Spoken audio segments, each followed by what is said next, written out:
ऐसी कहानी की जहां एक डॉक्टर की जिंदगी एक रात में पूरी बदल जाती है। हमारा प्रोटैगोनिस्ट अचानक एक दिन खुद को एक मेडिवल एरा में रीइंकार्नेटेड पाता है, और वो भी उस एम्पायर के क्राउन प्रिंस के रूप में। हमारे प्रोटैगोनिस्ट के पास है ऐसी मेडिकल नॉलेज जो इस दुनिया में किसी और के पास नहीं। लेकिन क्या वो अपनी हालत सुधार पाएगा और इस एम्पायर को भी बचा पाएगा? चलो शुरू करते हैं इस रोमांचक सफर की कहानी से। स्टोरी शुरू होती है एक ब्रिज के ऊपर से, जहां हम एक पोस्ट देखते हैं जब हमारा प्रोटैगनिस्ट अपना फोन चेक कर रहा होता है। उस पोस्ट में किसी ने उसके क्लिनिक का नेगेटिव रिव्यू डाला होता है। पोस्ट में लिखा है कि उसका क्लिनिक कोरोना के पेशेंट्स से भरा हुआ है। ये पढ़ने के बाद बाकी लोग कमेंट्स में लिखते हैं कि वो कभी भी ऐसे कंटेमिनेटेड क्लिनिक में नहीं जाएंगे। हमारा प्रोटैगनिस्ट जो ये पोस्ट और कमेंट्स पढ़ रहा होता है वो डिप्रेशन में चला जाता है, क्योंकि उसका क्लिनिक बिजनेस फेल हो रहा है। कोविड-19 आउटब्रेक ठीक उसी समय हुआ जब उसने अपना क्लिनिक खोला था। 3 साल के मेडिकल करियर के बाद भी उसे ये समझ नहीं आता कि उसकी किस्मत इतनी अनफेयर क्यों है। वो इस बात से और ज्यादा डिप्रेस्ड हो जाता है कि लोग उसके क्लिनिक में आने से बीमार हो रहे हैं और ऊपर से वो नेगेटिव रिव्यूज छोड़ रहे हैं। तभी अचानक उसका पैर फिसलता है और उसे ऐसा लगता है जैसे उसकी दुनिया ही उलट गई हो, जैसे आसमान उसके पैरों के नीचे आ गया हो। कुछ ही देर में वो ब्लैकआउट हो जाता है। यहीं से उसकी जर्नी शुरू होती है, एक नॉर्मल कोरियन डॉक्टर से एक डिवाइन फिजिशियन बनने की। तभी उसका एचपी सिस्टम एक्टिवेट हो जाता है। ये उसे पावर अप करने, स्किल्स अनलॉक करने और क्रीचर्स समन करने की एबिलिटी देती है। लेकिन इसके लिए उसे अपना एचपी बूस्ट करना होगा, और अभी उसका एचपी 0 है। फिर वो अपनी आंखें खोलता है और उसे याद आता है कि वो हन रिवर में गिर गया था। वो अपने सामने एक सिलोवेट देखता है और सोचता है कि शायद यही इंसान उसे बचाने आया है। भले ही उसके ऊपर हजारों का डेट हो, लेकिन जिंदा होने पर वो थोड़ा रिलीव्ड फील करता है। फिर वो नोटिस करता है कि वो हॉस्पिटल में नहीं है। उसे ऐसा लगता है जैसे वो किसी मेडिवल ईरा के शूटिंग सेट पर है। तभी एक इमोशनल आदमी उसे परेशान कर देता है। जब हमारा हीरो उससे पूछता है कि वो कौन है, तो वो और भी ज्यादा इमोशनल हो जाता है और कहता है, आप अपने यानी क्राउन प्रिंस के पर्सनल डॉक्टर पियरो गार्डन को कैसे भूल सकते हैं? हमारा कैरेक्टर सिचुएशन समझ नहीं पाता और गार्डन से पानी लाने को कहता है। गार्डन उसे एक लग्जरी ग्लास देता है जो डायमंड से जड़ा हुआ है। ये देखकर वो सोचने लगता है, क्या ये डायमंड्स रियल हैं?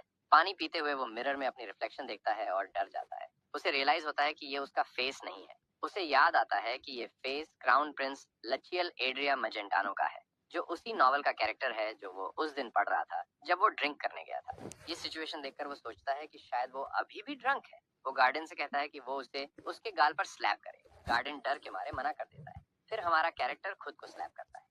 जैसे ही वो ऐसा करता है, उसे एक्साइटमेंट होती है कि उसे क्राउन प्रिंस के तौर पर रीइंकार्नेट होने का चांस मिला है। वो खुश होता है कि अब वो अपनी डेथ फील्ड लाइफ से छुटकारा पा चुका है। लेकिन जैसे ही वो उठने की कोशिश करता है, वो गिर जाता है। उसे इस हालत में देखकर गार्डन उसकी मदद करने के लिए दौड़ता है।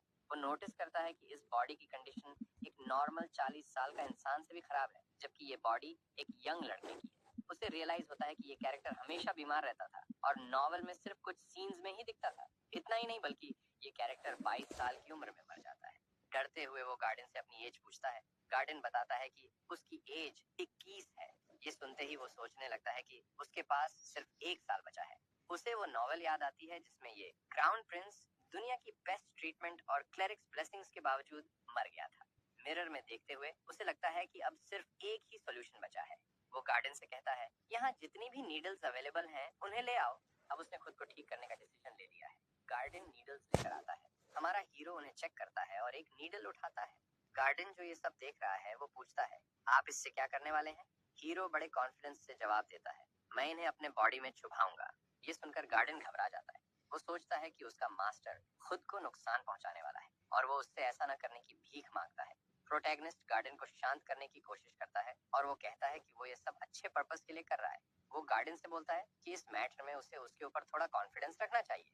गार्डन रिलक्टेंटली मान जाता है। इसके बाद प्रोटैगनिस्ट अपनी शर्ट उतारता है और बेड पर लेट जाता है। उसे पता है कि उसे पहली नीडल अपने सबसे इंपॉर्टेंट ब्रीदिंग ऑर्गन में लगानी है। इसके लिए उसे अपनी ब्रीदिंग काम करनी होगी। सबके शोल्डर के पास एक पॉइंट होता है जो लंग से कनेक्टेड होता है, जिसे लंग मेरिडियन कहते हैं। वो उस स्पॉट को केयरफुली पोक करता है।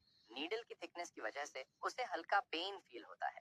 थोड़ी देर में पहला सेट कंप्लीट करने के बाद वो अपनी आईज खोलता है। ऐसा लगता है जैसे उसे एक्यूरेट एक्यूपंक्चर करने की स्किल मिल गई हो। इस टेक्निक को अपनी बॉडी पर अप्लाई करके वो अपने लंग्स को थोड़ा रिकवर कर पाता है। इसके बाद एक रिडिकुलस सीन सामने आता है जहां उसके लंग्स ह्यूमन फॉर्म में हैप्पीली डांस कर रहे होते हैं और वो उसे 2 थम्स अप देते हैं। इससे उसे 100 एचपी मिलता है, जो कि 100 पावर के बराबर है। प्रोटैगनिस्ट काफी कंफ्यूज्ड है कि ये सब स्क्रीन पर क्या दिख रहा है। जब वो इन नए अपडेट्स को पढ़ रहा होता है, तब गार्डन सोचता है कि उसका मास्टर शायद पागल हो गया है। गार्डन फिर से रोना शुरू कर देता है। अनॉयड होकर प्रिंस उसे ओवर रिएक्ट करने से मना करता है।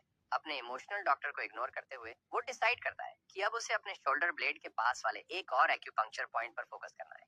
वो इसे परफेक्टली परफॉर्म करता है, जिससे उसके चेस्ट की फीलिंग्स काफी हल्की हो जाती है। इसके बाद वो आर्म्स के कई एक्यू पॉइंट्स टारगेट करता है। ये पहले से ज्यादा दर्दनाक होते हैं, लेकिन वो पेन सह लेता है। उसे ऐसा करते देख गार्डन भगवान से उसके बॉडी और माइंड की हेल्थ के लिए प्रे करना शुरू कर देता है। इस बीच प्रोटैगनिस्ट नेक्स्ट स्टेप लेता है और यूंजी एक्यू पॉइंट पर पोक करता है। इससे वो कई एक्यू प्रेशर पॉइंट स्टिमुलेट करता है और उसके लंग्स को ऐसा फील होता है जैसे कोई मसाज चेयर उन्हें मसाज दे रही हो। स्क्रीन पर दिख रहे रिडिकुलस सीन से इरिटेट होकर वो चाहता है कि उसे कुछ एचपी पॉइंट्स मिले।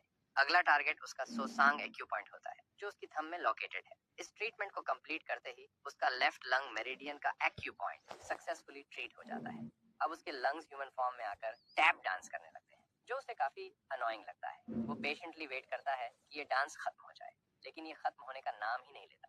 इस कांस्टेंट टैप डांसिंग की वजह से उसका लार्ज इंटेस्टाइन भी जाग जाता है। अब लार्ज इंटेस्टाइन भी ह्यूमन फॉर्म में आकर लंग्स के साथ पार्टी करता है। लंग्स का टैप डांस और लार्ज इंटेस्टाइन का रिदम सिंक हो जाता है। इसका रिजल्ट ये होता है कि उसे लार्ज इंटेस्टाइन से 100 एचपी और दोनों लंग्स से 200 एचपी मिलता है। अब उसके पास टोटल 600 एचपी हो जाते हैं। इस एचपी बूस्ट के साथ वो अपनी स्किल एक्टिवेट करने में सक्षम हो जाता है। उसकी स्क्रीन उससे पूछती है कि क्या वो कुछ स्किल्स खरीदना चाहता है। इसे देखकर उसे उन फैंटेसी नॉवेल्स की याद आती है जिनमें प्रोटैगनिस्ट को वॉरियर या मेज जैसी स्किल्स मिलती है। लेकिन जब वो चेक करता है तो उसे सारी स्किल्स मेडिसिन और ट्रीटमेंट से रिलेटेड दिखती है। उसे याद आता है कि उसने पास्ट लाइफ में जो कुछ भी किया था, शायद उसकी वजह से उसे ये स्किल्स मिली है। वो लिस्ट देखकर डिसाइड करता है कि वो पल्स रीडिंग चूज करेगा। ये स्किल उसे इलनेस डायग्नोस करने में मदद करेगी, जो हर ट्रीटमेंट और प्रिस्क्रिप्शन की फाउंडेशन होती है। इसके लिए वो 500 एचपी स्पेंड करके फर्स्ट स्टेज की स्किल परचेज कर लेता है। इस स्किल को एक्वायर करने के बाद वो रफली अपने पेशेंट्स की हेल्थ कंडीशन डायग्नोस कर सकता है। बाद में उसे बेसिक हेल्थ चेक रिपोर्ट मिलती है। वो अपनी पल्स दोबारा चेक करता है। सिस्टम इन्फॉर्म करता है कि उसकी बॉडी वर्स्ट कंडीशन में है और उसके पास सिर्फ 91 दिन है। वो सोचता है कि ये तो उसके मोबाइल रिचार्ज कॉन्ट्रैक्ट से भी छोटा टाइम है। मगर यार, मैं तो सिर्फ 1 महीने का ही रिचार्ज करता हूँ, जो 30 दिन का होने के बजाय सिर्फ 28 दिनों का ही मिलता है। वो फिर से एक्यूप्रेशर पॉइंट्स पर फोकस करता है। वो सोचता है कि क्लॉकवाइज डायरेक्शन में नीडल इंसर्ट करके उसे ट्विर्ल करना और रीइंफोर्सिंग और रिड्यूसिंग मेथड्स अप्लाई करना शायद काम करेगा। वो नीडल्स को रेस्पिरेटरी सप्लीमेंटेशन के साथ निकालते हुए ड्रेनिंग मेथड अप्लाई करता है। इसे परफॉर्म करने पर वो अमेज्ड होता है, क्योंकि उसकी लाइफ एक दिन बढ़ जाती है। एक्साइटमेंट में वो दूसरे हाथ पर भी ये प्रोसेस करता है, लेकिन इस बार ब्लीडिंग होने लगती है। सिस्टम उसे वार्न करता है कि उसने अपनी बॉडी पर कुछ ज्यादा ही एक्यूपंक्चर कर दिया है और उसे हर 3 दिन में सिर्फ एक बार ऐसा करना चाहिए। अब उसके ऑर्गन्स जमीन पर लेटे हुए दिखाए जाते हैं। वो कंक्लूड करता है कि पेशेंट्स को एक्यूपंक्चर ट्रीटमेंट सहने के लिए स्टेबल रहना जरूरी है, लेकिन उसकी बॉडी इतनी वीक है कि वो ये ट्रीटमेंट टॉलरेट नहीं कर पा रहा। वो अपनी सिचुएशन एनालाइज करता है और समझता है कि भले ही एक्यूपंक्चर काम कर रहा है, लेकिन उसकी कमजोर कंडीशन की वजह से वो अपनी लाइफ सिर्फ 1 महीने तक बढ़ा सकता है और उसके बाद वो इवेंचुअली मर जाएगा। थोड़ी देर सोचने के बाद वो डिसाइड करता है कि उसे अपने बॉडी को ट्रीट करने के लिए मेडिसिन की जरूरत है। इस पर्पस से वो गार्डन की तरफ मुड़ता है, जो क्राउन प्रिंस का पर्सनल डॉक्टर है। वो गार्डन से पोटेंट इंग्रेडिएंट्स के बारे में पूछता है, जिससे गार्डन थोड़ा हेजिटेंट हो जाता है। गार्डन से वो पूछता है कि क्या उनके पास वुल्फ पेन रूट है। इस पर गार्डन उसे समझाता है कि क्योंकि वो अभी उसके पर्सनल पैलेस में है, इन आइटम्स को मेन पैलेस से एक्वायर करना पड़ेगा। वो कहता है कि वो ये काम कर देगा, लेकिन वो जानना चाहता है कि प्रोटैगनिस्ट इससे क्या करने वाला है।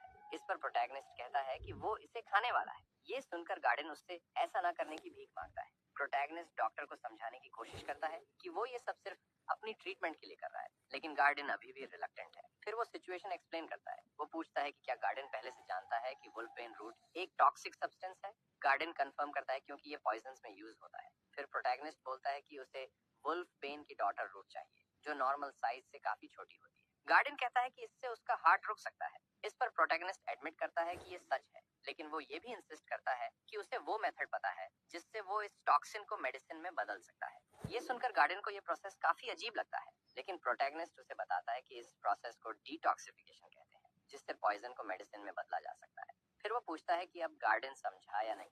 गार्डन ऑनेस्टली जवाब देता है कि उसे कुछ भी समझ नहीं आया, लेकिन वो डिसाइड करता है कि वो इसे ट्राई करेगा, क्योंकि शायद ये ट्रीटमेंट उसके मास्टर की हेल्थ इंप्रूव कर दे। जब गार्डन फार्मेसी से रूट लेने जाता है तो वो सोचता है कि अभी कुछ भी उसके मास्टर की हेल्थ डिटीरियरेशन को रोक नहीं रहा।